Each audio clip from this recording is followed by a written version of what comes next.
So, good afternoon, good morning, good evening, as I said. Welcome to today's topic. This month's webinar is about how to improve your service business.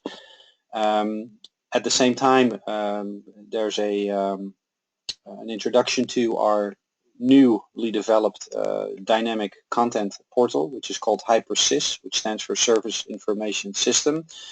I'll be talking to you a little bit about that today as well, as we are, as of today, releasing that officially. I'm your host today. My name is Barry Bradster. 16 years in technical documentation, background in regulatory affairs, quality assurance. Well, you can read the rest for yourselves. Obviously, I'm currently the technology director for technical documentation at Etteplan, which is an engineering firm also specialized in technical documentation, as well as embedded systems and IoT. That's my my contact details right there. Now, before we get started, just to show you how it works. So today's session will be about 20 to 25 minutes. Another 5 minutes or so for questions and hopefully answers.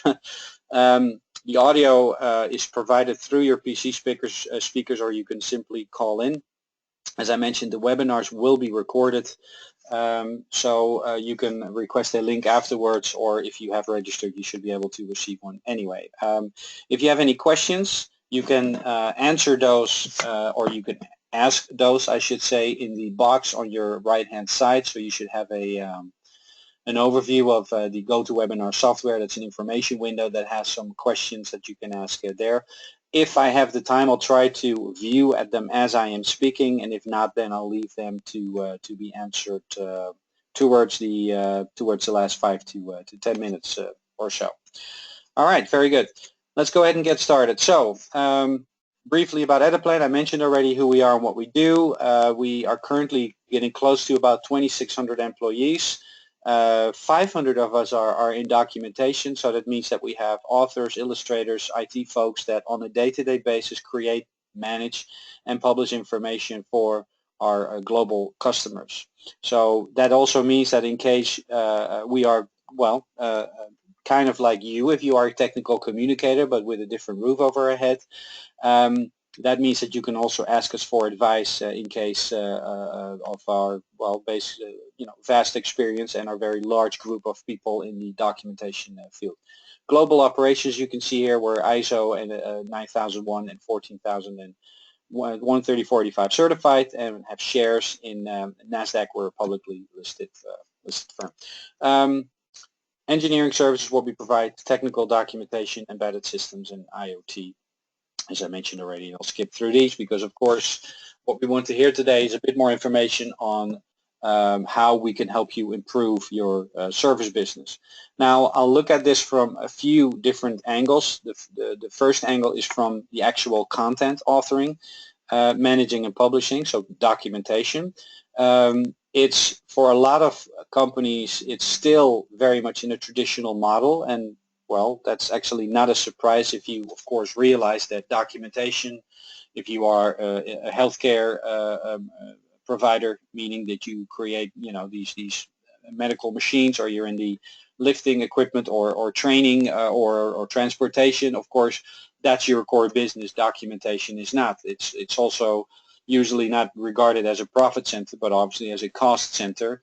And most companies, of course, do it because it's mandatory. There's European, EU directives, CE directives, as well as other international requirements that we have to adhere to, and they say that with every product that we ship, we need to also provide a manual, and because of that, it's usually, more or less less of a core activity.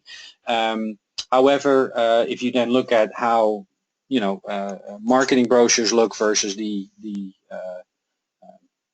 way the service manuals or the installation or user manuals look, then we have to ask ourselves the question, of course, why do we treat potential users differently than existing users? And that's something that actually is changing. So the business models are changing. We are currently, slowly but surely, going from a traditional model more towards a product focus model, by the way, more towards a more customer relationship, or customer focus slash service model.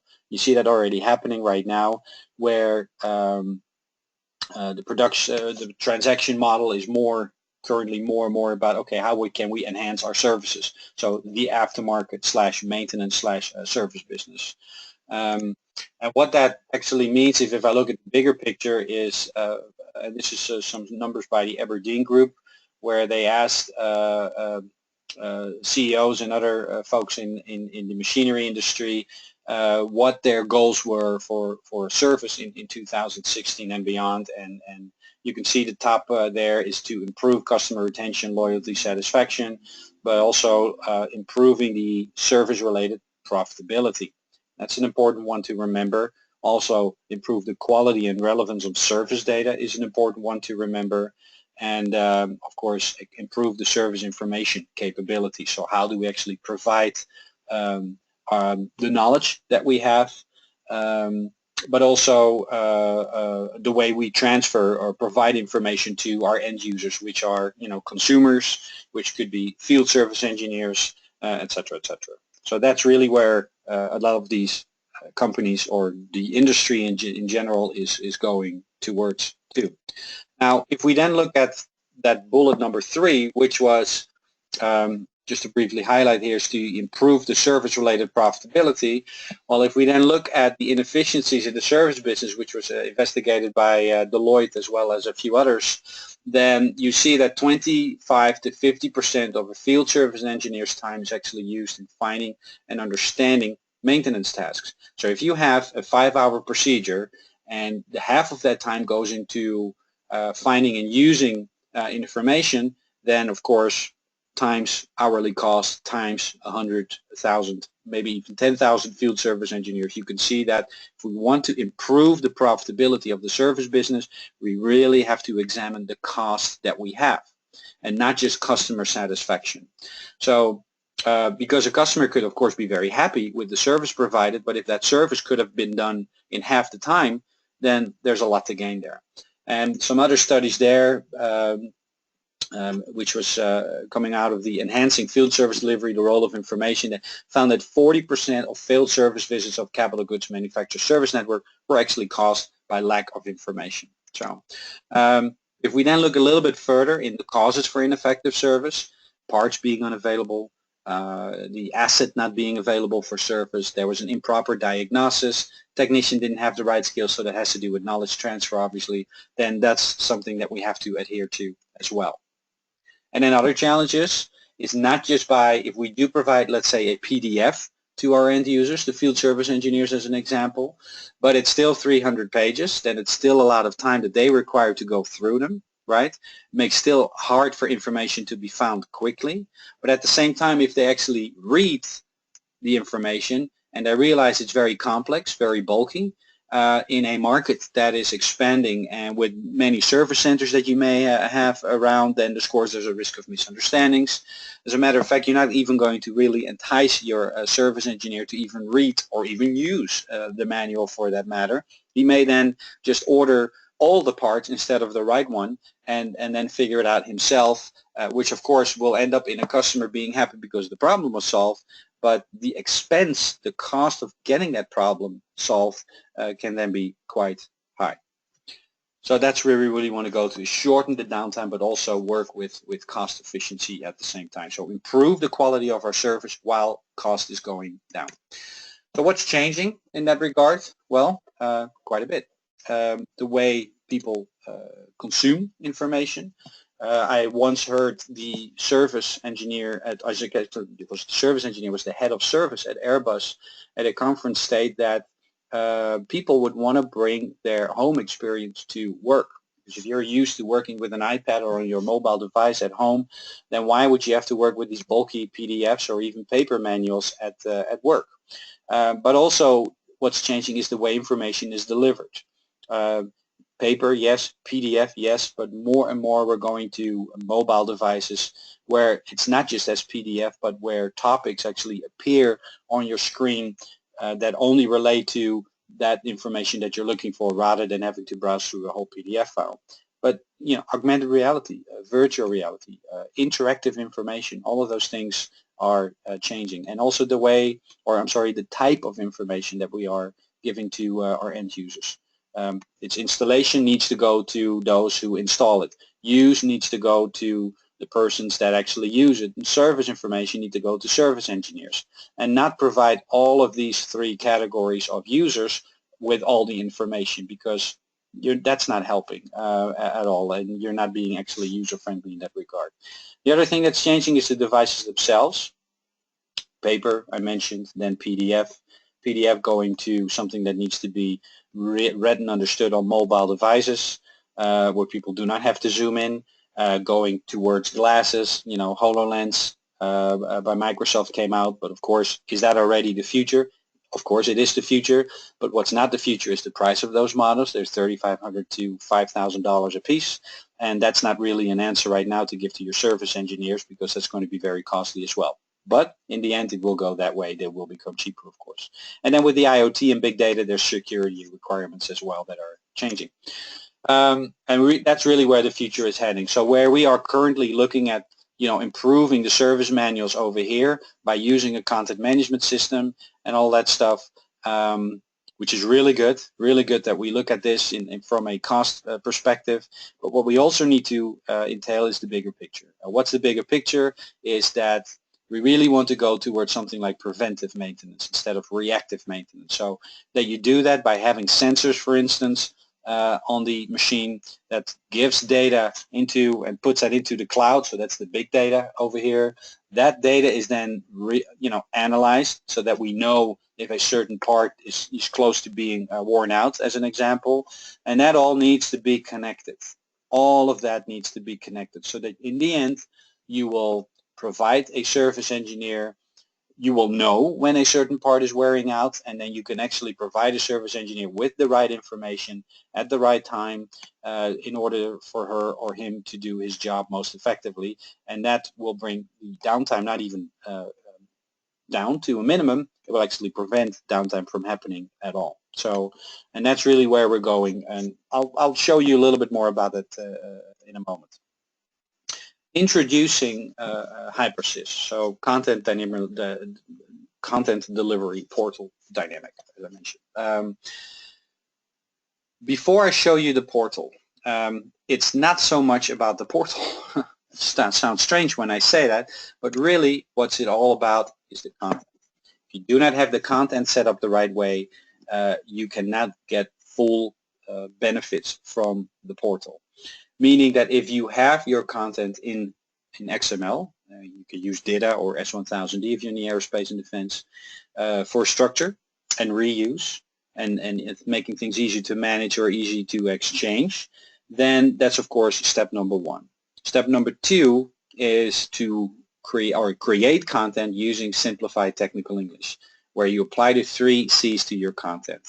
Clarity, conciseness, and consistency. Makes it much easier for information to be understood by end users, regardless of their linguistic, technical, or language background.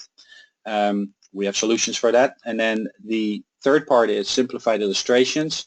That's also a universal standard where we basically look at 3D CAD data and we then start to structure and simplify it the same way we do with text, topic-based authoring. We are now going to be doing topic-based illustrating. That's what it is. You're going to be using either CGM or SVG files to make your illustrations come to life. I'll demo that in a moment. And then the fourth part, last but not least, is that you actually have experienced documentation specialists. And I say that because usually people or companies tend to, because it's not their core business, so it's quite common, you can't really be blamed for that, is that you buy a content management system and then think that you have the answer. It's kind of the same as letting someone sit behind a car without giving them some lessons in how to drive first. So that's something that you have to be aware of. And of course, by doing it this way, we'll create cost savings when you create and manage content, but at the same time, you're also able to deliver content on multiple publication formats, as we see right here. targeted information then, right? It allows you to take the engineering data, it allows you to take the tech doc data in your content management system, text and illustrations, having all that different material right here, applying quality control on it that will increase the quality, that will reduce the lead time, that will reduce the cost and increase the satisfaction, and make that information available when it is needed. And even providing a feedback loop so that you can actually learn from that as well and further improve your content for that matter. So, and that's really what we wanted to achieve here. So let me in the meantime see if there's any questions. No questions. Very good. And this is what we were trying to do with when we created, wanted to create HyperSIS. The main objective was to improve the profitability of the service business. We wanted to do that by reducing or even preventing the downtime, as well as by providing the end user with the right information whenever and wherever needed. So that's really the main goal we were trying to meet here. And that means we wanted to minimize the time to find and troubleshoot issues. We wanted to provide engaging content on mobile devices, so not just PDF files, but short topics to the point, and also using illustrations in 3D, so it makes it more engaging for someone to use, and give them quick and easy access to product information, but have it all in one place. So whether you need information for installation or use or maintenance, it's all there. When you do need spare parts, you should be able to order them immediately. Whenever you think something needs to be updated or you simply want to give some feedback, that needs to be done as well, because how many times do you find a manual in a factory and you open it up and you see all these notes by engineers? Well, those notes never get back to the author.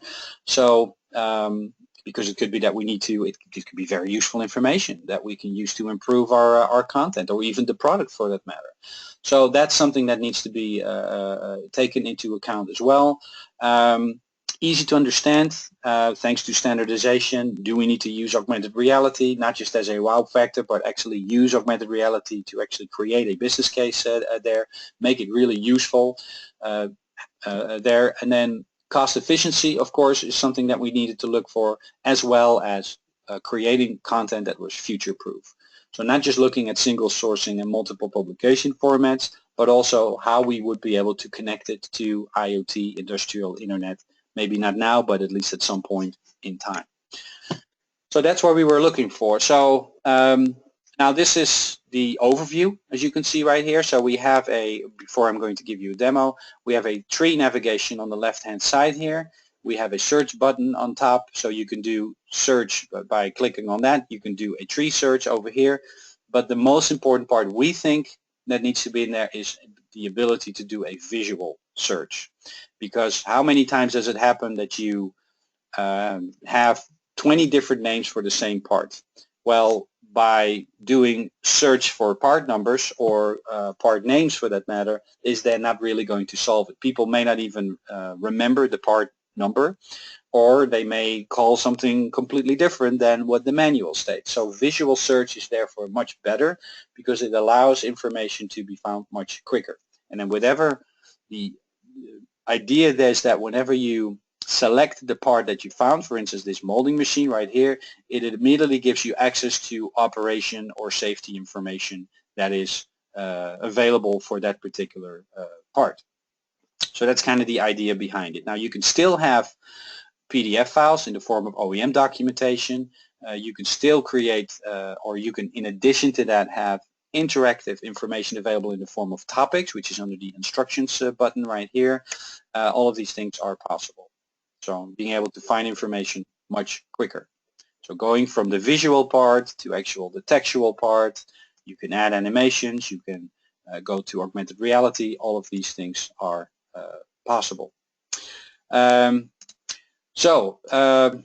I'll get to your question in a second when I get towards the end of the presentation. So having a visual search here is very powerful. Also using QR codes to access AR or even VR applications is possible as well.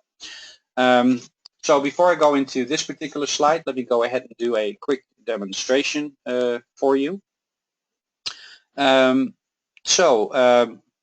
You would be opening this up. Now, as a service engineer, you can log in. You would have the certain login credentials, like for instance, logging in as a certain administrator or a certain user. That means that you can get, as a user, you will get access to only that information that should be made available for you, as an example. So you have user access rights. But once you do, you can click on the catalog, for instance, click on, in this case, a production line. It will open it up. As you can see, it's available in 2D, which are interactive, so you can click on parts that you need more information about. This can be a 2D search, but if need be, then you can also create a 3D search, taking the 3D files into consideration. With the 3D or the 2D files, what we do actually, we simplify it, so we take out information that we feel is not necessary or not needed by the end user, and then make those searches available here as well. So in this case, I'm able to click on that particular part that then becomes available. It's the molding machine that I can click on using these interactive illustrations over here. You can make the parts themselves interactive. You can do it with using these letters over here. You can again go to 3D if need be, and it needs to load the viewer here, so bear with me for a moment, and do a search that particular way.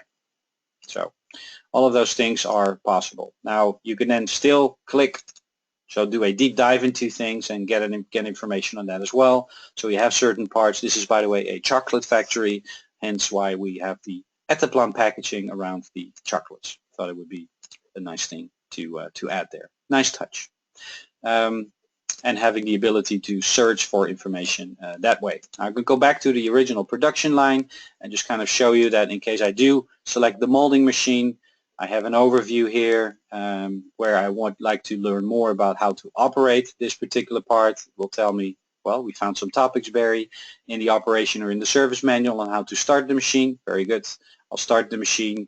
I can go to during operation, what I need to be familiar with, or how to stop the machine. For that matter, from here on out, I can do more searches. I can go, for instance, straight into the maintenance procedures that tells me what it is that I need to learn, or simply go back to the visual, and now I'm at the main panel because that's the part that I selected, where I see how I need to clean it. I can get more information on that, and you can basically jump back and forth, making that information all much available for your end users.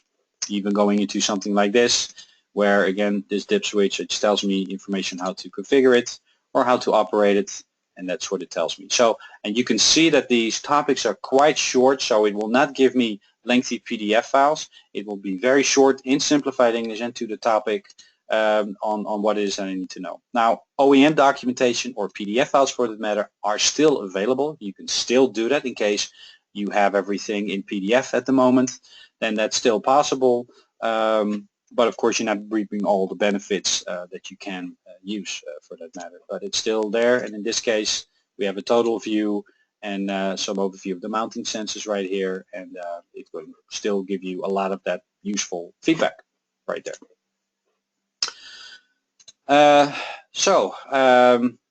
All of that information right there. Now the next thing I would like to show you is then whenever you click on that QR code, it will actually open up another application that you can use in case you are standing in front of an engine, for instance, through augmented reality.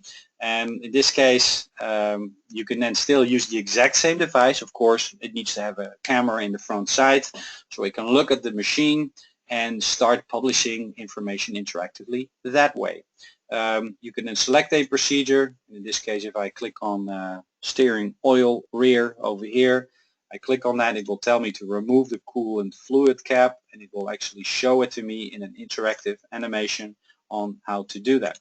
Something to highlight here is what you see up here on the right top of the screen, is that it tells me that this fluid cap is 25 degrees. And that's, folks, is where IoT comes in as an added value, because normally you would have a warning signal on your screen telling like, hey, make sure that the coolant fluid is not above 30 degrees, as an example, because it's then too hot to touch.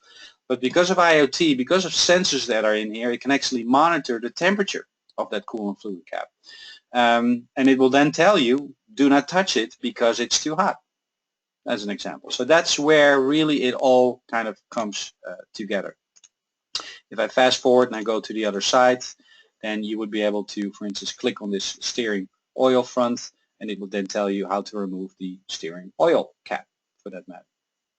So, okay, that being said, those were those demos. I'll go back to the presentation and just kind of show you where the use of augmented reality and virtual reality also then come handy and can all be connected.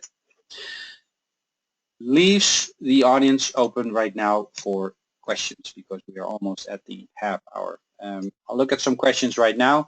Eric is wondering what level of effort is required to create augmented reality enabled content relative to standard documentation types. As a matter of fact, what you need, Eric, is you need, if you really want to do the whole thing, because of course with augmented reality you need augmented reality software. And there's a bunch of providers out there. We work with about 2 or 3 of them because they change every once in a while because it's still pretty much a new business that you're in. You need augmented reality software, you need the hardware as well, and then what you need to have taken place there is that the glasses in conjunction with the software will be able to do either object or GPS recognition, location recognition, and then being able to give you information based on what you are looking at. Doesn't actually have to be a QR code, can actually do object recognition. But what does that mean with regards to content? Well, that means that your content needs to, for instance, it needs to meet the model that I mentioned earlier on. And that model is right here, is that XML data you need, whether we prefer data, but if it's your own DTD, then that's fine as well. Of course, the disadvantage there is that you may have to redo things in case, you know, Google Glasses comes out later on and it only can work with data, as an example. Data is a universal standard, as is S1000D. You need to have your 3D data available, that it can actually work with that, be linked to it in the XML, work with simplified English so that if you do need to provide text to end users, it's easy, it's short, and easy to publish and easy to understand. So those are the 3 main aspects that you need to be dealing with, Eric, as well as having the AR application there.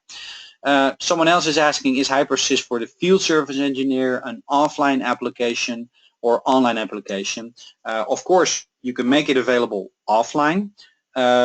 But you're right, Richard, that means that you will not have the latest and greatest. So online, of course, you will always have information up to date because it can then connect straight to the content management system if it's in the clouds to get the latest information. So what we do is we make it available both online as well as offline. And if you do have to work offline because you have to go into a mine or into an emergency room or an operating room for that matter where there's no Wi-Fi available, then obviously you need to have the latest and greatest. So what we then do is you have the ability to download the latest information before you go into the hospital, as an example, or into the mine.